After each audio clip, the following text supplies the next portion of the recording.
My name is Amanda Ring, and this is Flight of the Feminine.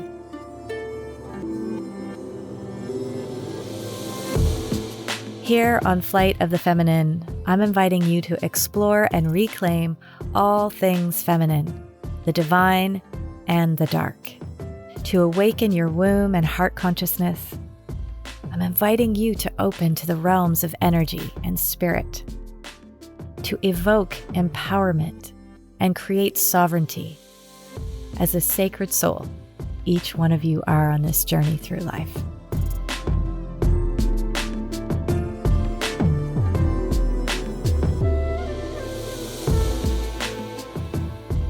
Welcome back to Flight of the Feminine. I'm Amanda Ring, your host. Here on Flight of the Feminine, I am inviting you to explore and reclaim all things feminine, the divine and the dark, womb and heart consciousness, the realms of energy and spiritual expansion, empowerment and sovereignty as the sacred soul each one of you are on this journey through life. In our last episode, special guest Tara Brading joined me, and we navigated the waters of misogyny, patriarchy, and the mother lines in relation to your sense of self-worth, the path of self-liberation, and the ancestral healing that can also activate as you open to new awareness of these very real aspects working in your psyche, your body, and your hearts as women. We discussed ways you might intentionally work with how you have internalized sexism and colonialism, how this might play out in your life, and how you can start to interrupt its influence. I do encourage you to go back and find this one and have a listen. It's quite an evocative episode. I was very teary at the beginning, and whenever I work with Tara, I can't seem to stop crying. She always has a presence of helping to open the ancestral ways, and the wisdom just flows through. So there's a couple other references I want to share with you in relation to what she and I discussed. And those are also in previous episodes 7, 8, and 10. These episodes explore things like boundaries and worthiness, and another guest episode with another beautiful mentor and sister of mine, Dr. Karen Ward. She's coming in from Dublin on that episode, and we're talking about the importance of women gathering. And that's all connected to how you might be able to empower yourself to interrupt the influence of unworthiness and of this separation from your own power and wisdom. These episodes are there to jumpstart your curiosity and support your own learning around the powerful path of self-liberation, self-love, and sisterhood. It can really feel overwhelming and evoke a lot of emotion at times. And so my hope is that many of these podcast episodes will act as a resource for you that you can return to over and over again. Like myself, many women are currently on a journey of self-reclamation. And I would like to highlight something in this episode that supports that path enormously. And that is the importance of reestablishing a deeper, more intentional connection with the earth. It is an essential part of your human nature. Even that phrase, we say it all the time. Oh, it's human nature to do this. It's human nature to want to be hugged. It's human nature to want to see people, to feel well, to have different experiences. It's a colloquial saying we all have heard and use, and it's very telling because we are nature, and it is in our nature to be in intimate connection with the earth. So in this episode, I will be sharing more about the value of conscious connection with the earth. The Greek term many people are familiar with is Gaia, and the Celtic pantheon of mythology and goddess feminine wisdom, the earth is referred to as Danu, the goddess Danu. Like Gaia is a Greek goddess. This episode, we're going to be exploring a bit more about that, the conscious connection with the earth, and more specifically about the practice of dowsing, how it's connected to the earth and to energy. And it has become a real passion of mine and an extension of the spiritual and healing work that I'm called to do in this life. And I'm very much looking forward to exploring this with you in this episode and the next one, where I'll have a special guest joining me to explore further, expand it into human consciousness. So stay tuned for that one. As I've shared in previous episodes, I'm inviting you to reconnect with the feminine wisdom ways that acknowledge you are an extension of nature. I'll go further to say that you are an expression of nature itself, of herself, the great mother of all, the Earth Mother. Cross-culturally, spiritually, the earth has held a feminine, energetic, and archetypal principle. The earth has been viewed as the feminine. It is feminine. She is feminine. The bringer of life, the nurturer, the source of all life's resources and interdependent systems. She beholds the feminine wisdom ways, the ultimate matriarchal medicine of reciprocity, interdependence, beauty, strength, community, relationship, creativity, sensuality, resilience, resourcefulness, ingenuity, and intuitiveness. These are all aspects of your feminine nature as well. Regardless of gender, these are the signatures of the feminine archetypal principle in the psyches of all humans. This is all of your right brain expertise. And in terms of the energy body, this is your root, sacral, and heart chakra energies. The earth is the goddess, the great mother of all. Not only her sacred soils, her waters, the plants, the critters and creatures, but also the wind, the rain, the elements of fire, lightning, storms. All of this is beholden of wisdom, of medicine, biological medicine, and spiritual medicine, spiritual wisdom. And all of this nature is a metaphor also for the human body and the journey of life. As you are a human body, you are also a human being. And the human body and your life experiences are on a continuous evolution and are a continuous expression of nature. Even just thinking about when a storm is brewing, people will start to feel it in their bodies. If there is a drop in the atmospheric pressure, some people get headaches, some people get sleepy. Some people start to feel unsettled. Some people, even if their minds are busy with other things, are feeling like all of a sudden they should go get some things from the grocery store. There might be an impetus to do something that doesn't seem to have any relation to the storm, but if one was to be more present with themselves, they would start to realize they're picking up on this energy, even if they weren't aware of it from the news or the weather forecast. Our ancestors were deeply connected to this as well, this sensing, this energy. And there would be foreboding cues and clues they'd be looking out for. All of a sudden, they might start packing things up from wherever they were, or there might be a call to call the children back from where they're playing because they've noticed the birds' behaviors have changed.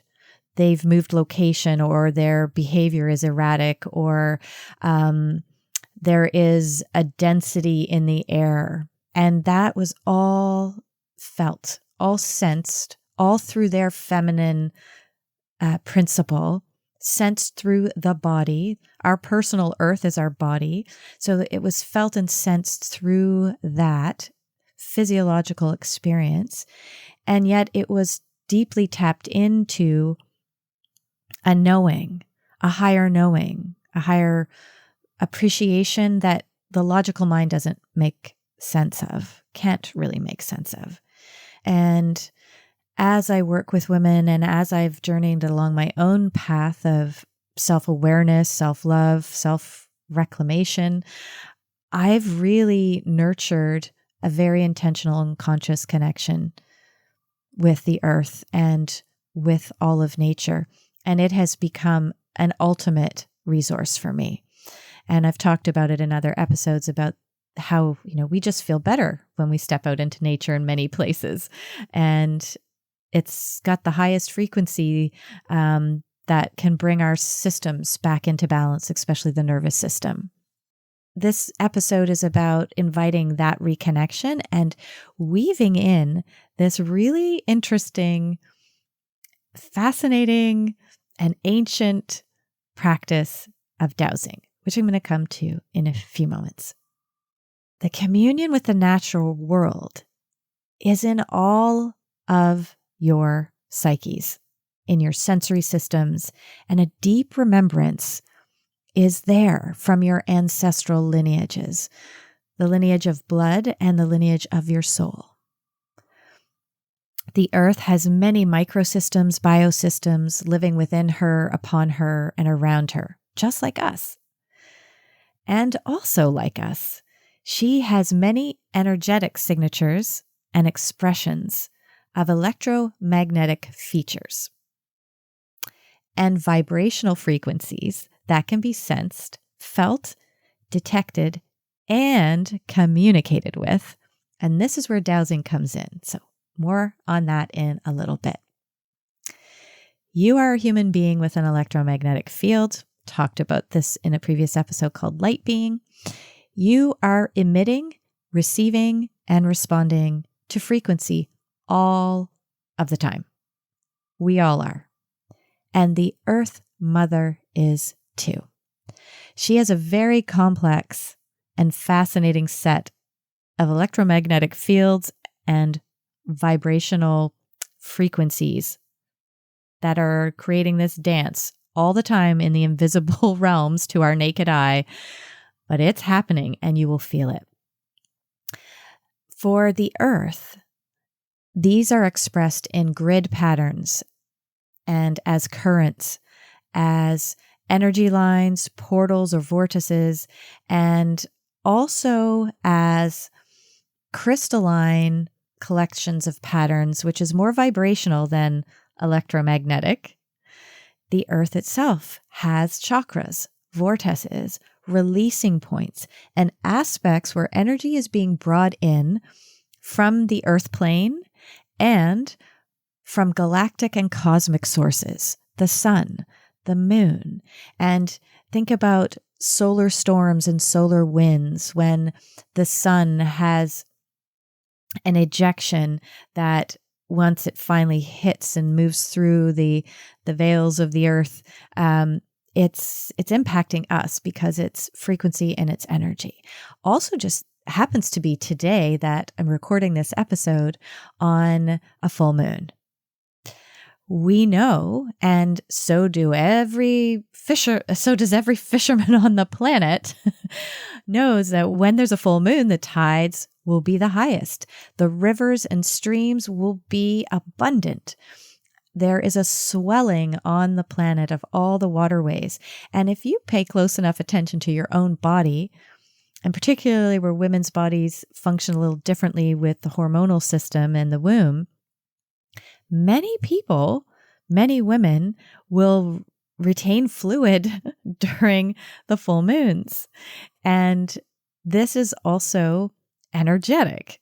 This is because of what's happening with the lunar cycle and the pull and push of frequencies and electromagnetic influence on the planet and on us. It can't not affect us because we are the same biology as everything on the planet. Your ancestors and mine knew all about this, and they made use of it and had reverence for it and respect for it. And specifically in relation to where they made their settlements, what their migratory patterns were like, where their spiritual or sacred spaces got built, or not even built, but where they gathered for spiritual or sacred purpose. For our ancestors, it influenced their farming practices as well, and their ability to read nature. I'll harken back to the reference I made about knowing when a storm is coming in, that sort of thing. Farmers and fishermen and others who are working closely with the earth, your sensing capacities for what seems to be invisible in the natural world becomes highly attuned and enhanced.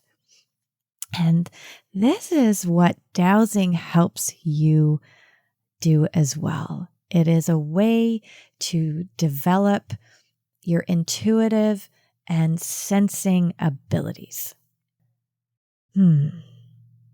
So the fact that there is this natural innate capacity for us to attune to frequency and vibration that is invisible to our naked eye, and that we have a visceral response, and the fact that our ancestors and the current powers that be have been aware and are aware of these frequencies and energies of the earth. That is why there are so many powerful ancient sites and structures dotted across the earth in very specific regions. Even places like the Vatican, the White House, and many other really important political and religious structures are very strategically placed. And that'll be much more in another episode than we'll go into here, but I do cover this in the brief history of dowsing that I go over in my level 1 training. This is not foreign knowledge, but it has been held in a way that is not commonly known. That's how I'll say it. And the fact that these earth energies are ever present and they have intelligence and they can be communicated with and they can be influenced is also another reason what might explain why there are certain natural spaces that you love to frequent, for how you feel while you're there and how you feel afterwards, and why they feel so special, aside from any personal association to the place that you might have.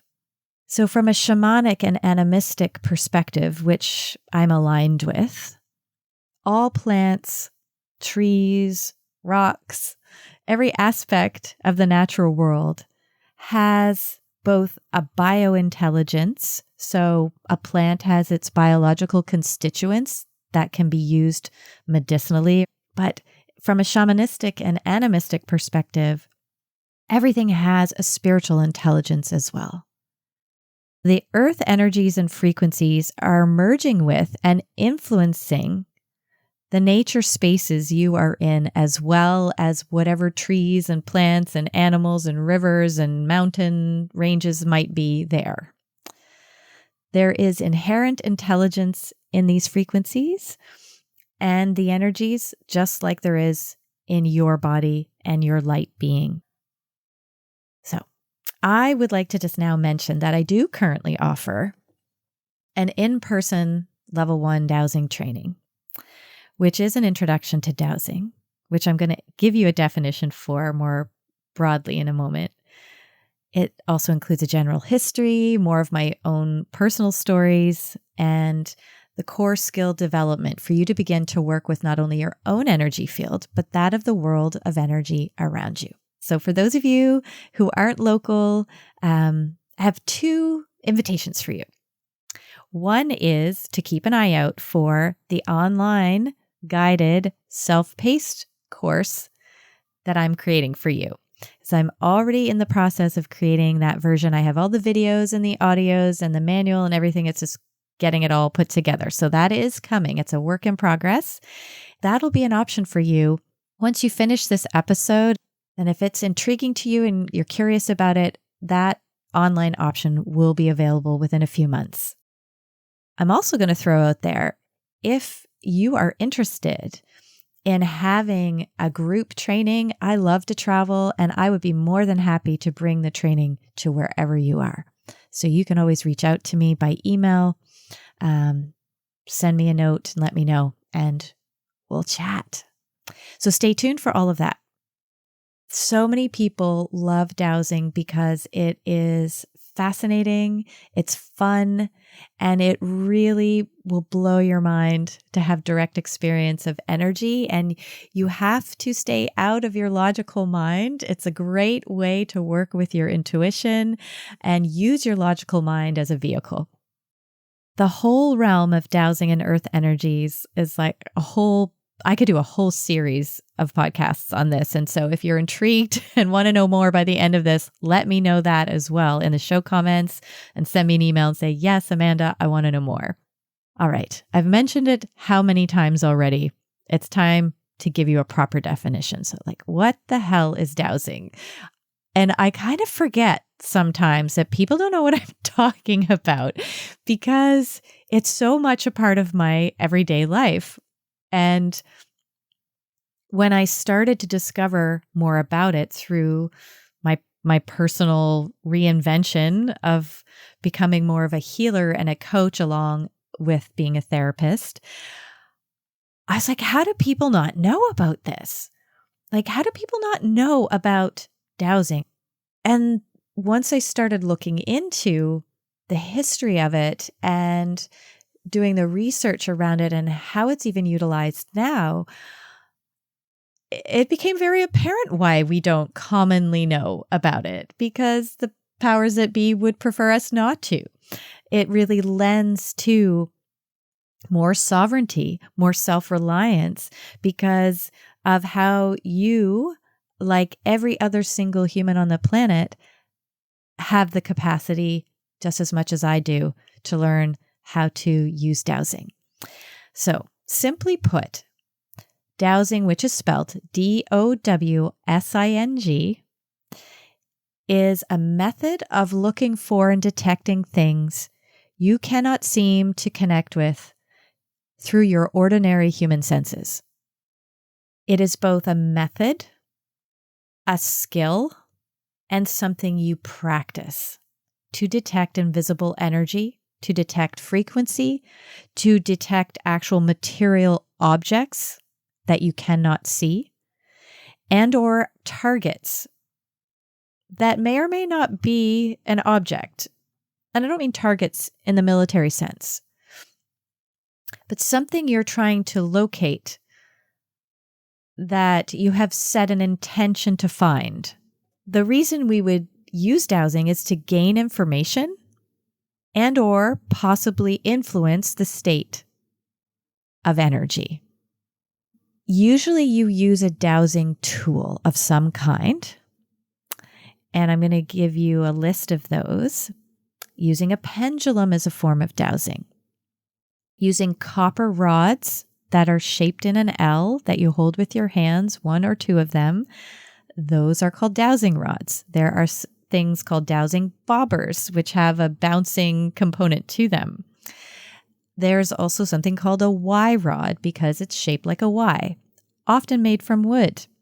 And this is where I'll bring you into the most common awareness and reference to dowsing the modern person has is for looking for water. And they might have heard that their grandparent or an uncle or someone in the community was known as a water witcher. Yes, as in a witch. Witching for water. It's called water witching. And they would have used a Y rod. And they would have used, depending on the country that they lived in or live in, they would have used a specific type of wood, because certain wood picks up water better than others because it has a higher constituent of water within it, and it has an energetic resonance with water and spiritual connection to water. So like willow, and most people know that willows like to grow in more wet soil in wet areas. And they are also energetically, emotionally, and spiritually connected with emotions to release, even sadness. And we have the term for a specific species of willow that's called a weeping willow. There's no coincidence here, folks. It's all connected. And so our ancestors, and even my grandfather, I found out later, was very skilled at locating water. Why? People were looking for wells. Our ancestors, this is how they communed with the land to find water for their survival.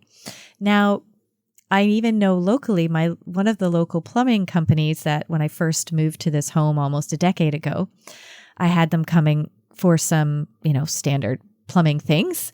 And I asked them, because rumor had it from my dowsing mentors that most plumbing companies actually have someone local who is a dowser that they call on if they're struggling with something, particularly when they're drilling for wells.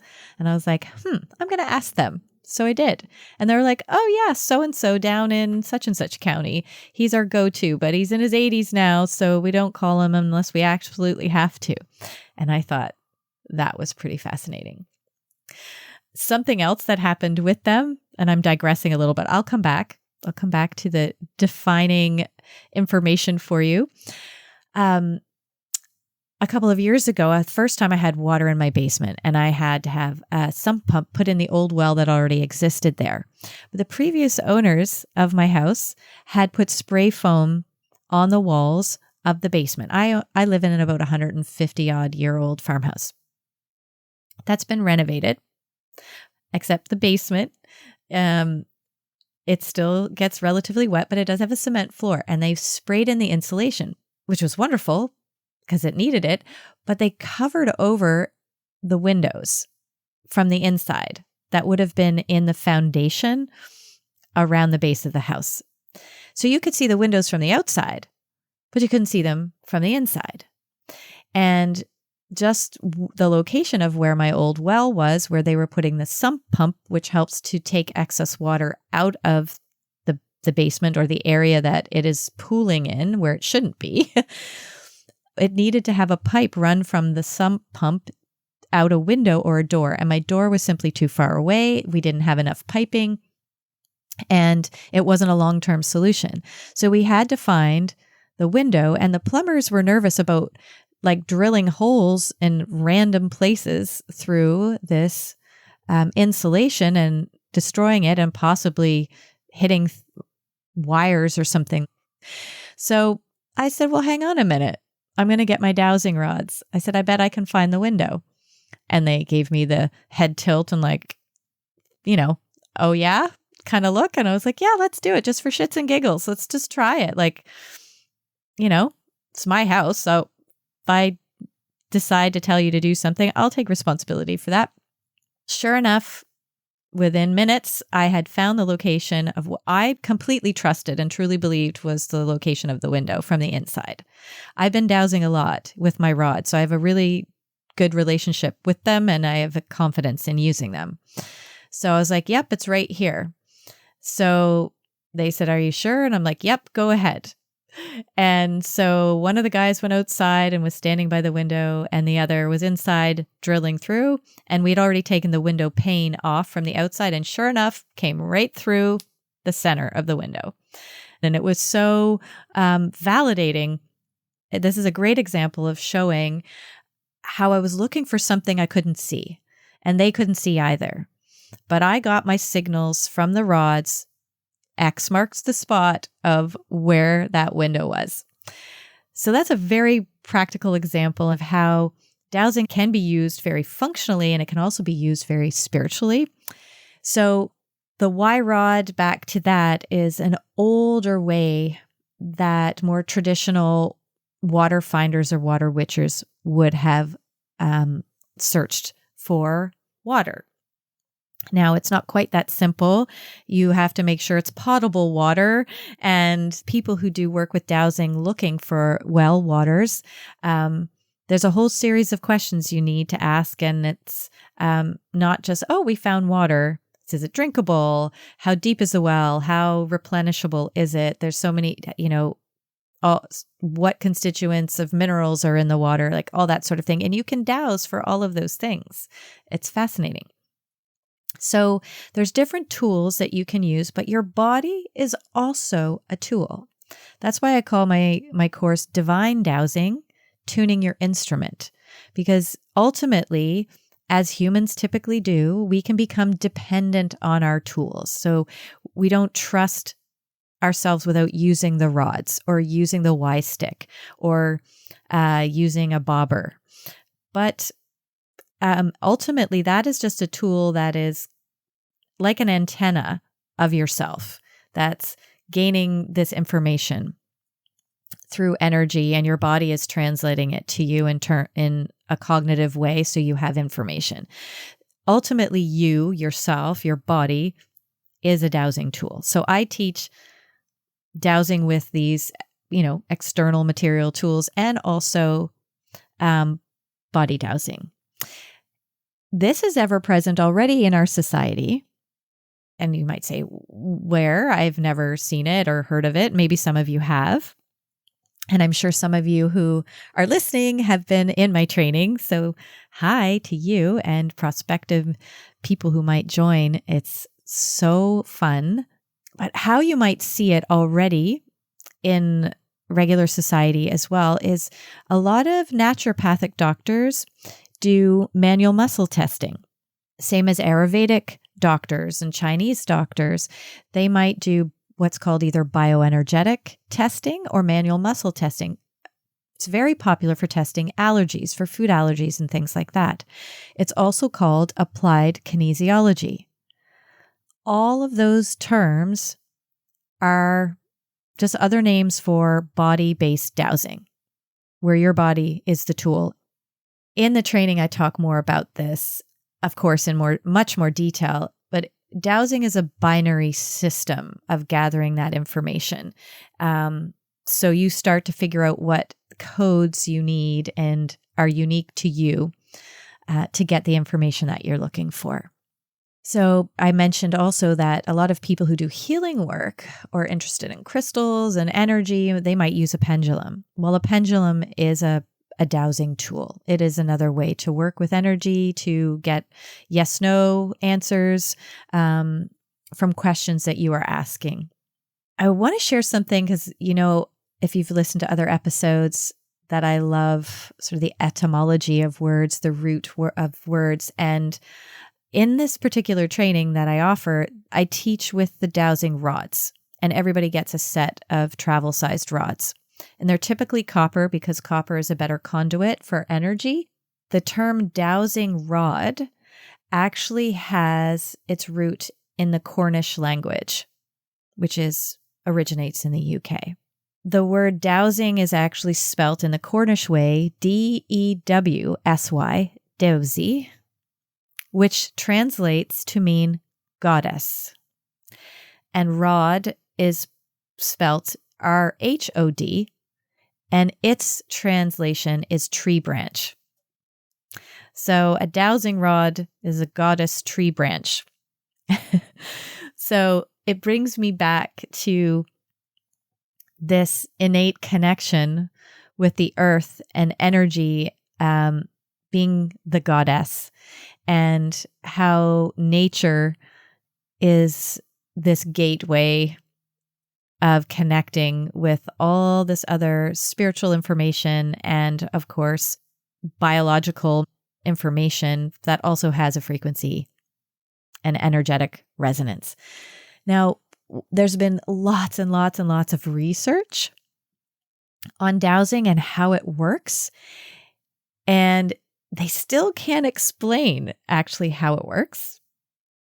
But I can tell you that there is definitive use of dowsing by the military, by archaeologists in the oil industry, in the mining industry. Various detective agencies have dowsers on their payroll. And I will leave it at that. Come to the training, or, do your own little research around it, or join me in future episodes when we get into this, because it's so fascinating. Now, when someone is actively dowsing, so you're practicing this skill and you're searching for something that you cannot see or sense with your other human sensibilities, you will be using the higher vibrational brainwave states of the alpha and beta states of your brain. This has been recorded. And at the same time, you're using some form of psychic component that they cannot fully measure. And the level of accuracy for dowsers who have mastered this skill will blow your mind. It literally will just leave you befuddled and curious for more. It certainly does me every time I read more and more and more about it, or I have direct experience of the accuracy. And one of the things I love about dowsing is that you have to really work with your ego. And the greater capacity for you to be in a neutral state and not care about your results and your outcome, the greater accuracy and skill you will have. And so this really is a challenge for the normal general human mind and human being. So it's a great skill and experience to have, whether you're interested from a functional perspective and you want to find your broken water line or your septic field, or where a certain electrical line runs out a certain wall that you can't see in a house you're going to buy, or when you're rebuilding something, like, you can use dowsing for all of those things. So it's very functional, but also through dowsing, you can balance your own chakras, and you can clear energetic residue from your home. You can communicate with the energies present on the land you live upon or that you frequent. You can also find your lost wallet. It's been in use for thousands and thousands of years. There are cave paintings indicating this. Cleopatra had a dowser for the royal court. There is evidence of it in many ancient civilizations and early religious organizations in France in the 1400s. Like, there's so much evidence of it existing and being used. But my reason for sharing it with you today in this episode is, well, it's layered. But as I said at the beginning, as you are reclaiming yourself, as you're getting to know who you are authentically and connecting to your feminine wisdom ways, there is an invitation and a natural draw to want to connect with nature more. And if there isn't, that is my invitation to you. And with that connection to nature and the earth, you get to awaken to capacities within you that go beyond the mind, that connect you to your ancestral lineage that connect you to wisdom and intelligence that belongs to the feminine archetypal energies and the right brain and frequency and spirituality. Yeah. So I also have a blog that you can check out if you want to know a little bit more. Head over to my website and you can find a blog on dowsing and more information there about any upcoming trainings.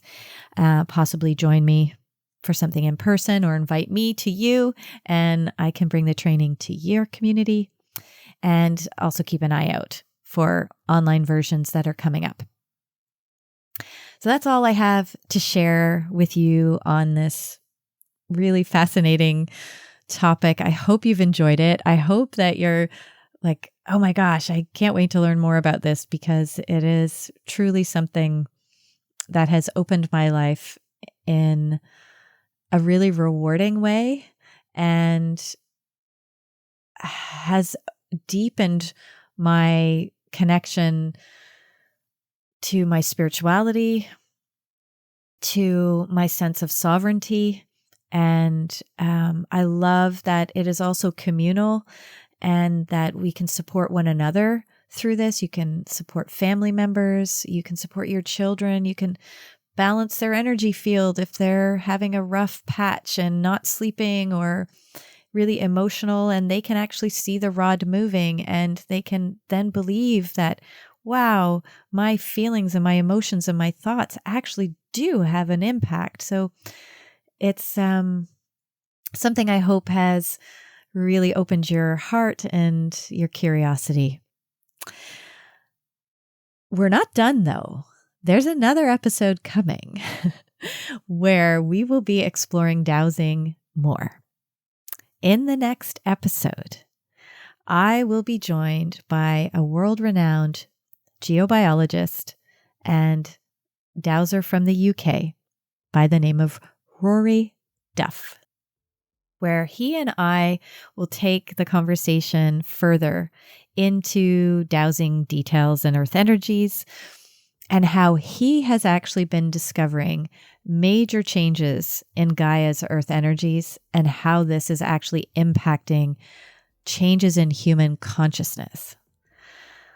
So if you want to geek out a bit more on dowsing with me, and you are interested in exploring this also through the lens of unity consciousness, the new earth paradigm, and more, then the next episode is absolutely for you. So make sure you tune in. Thank you for your listening ears, and be sure to join the Seven Feathers community by signing up for my newsletter so that you will be among the first to know all about any dowsing offerings coming your way and those that are already out there. Thank you so much.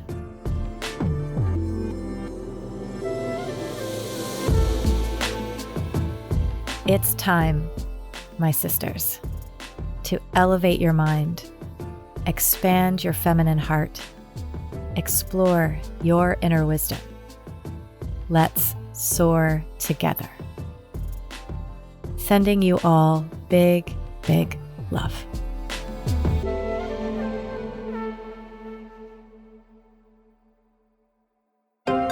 This is Story Studio Network.